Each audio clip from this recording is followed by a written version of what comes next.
I'm James Navé, and I am in New Mexico, just outside of Taos. As you can see, spring is not yet here.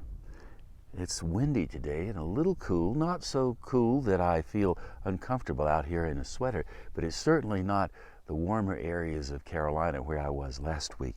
Today I'd like to read poem number 9 from my book, 100 Days, Poems After Cancer. I started writing these poems on April 1st, 12 years ago, and wrote one piece a day for 100 days. They're prose poems as much as anything.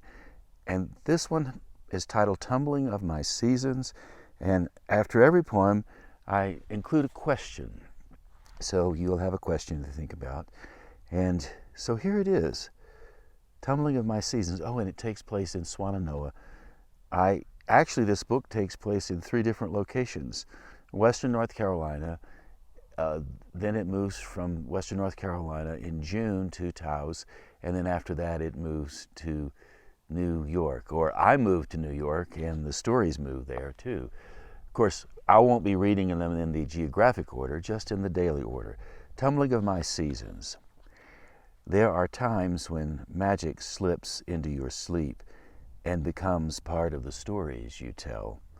Last week, Dr. Donaldson opened my belly and removed my prostate. The earth shook, shuddered, cracked, and spun. Luscious new shoots rose between my ribs. I became a marsh near the edge of the sea. Rainbows floated over the waves in the tumbling of my seasons. Rainbows floated over the waves in the tumbling of my seasons. And here's your question. Is it possible to practice childlike wonder when joy seems beyond your reach? Is it possible to practice childlike wonder when joy seems beyond your reach? I'd like to think it is. I'd like to think it is. And if you'd like to order this book as a gift for somebody, jamesnave.com is where you can look. It's a good conversation starter, that's for sure. So today is just an ordinary day, April 9. Thank you for listening. I appreciate it. It's a real pleasure to be able to do this every day.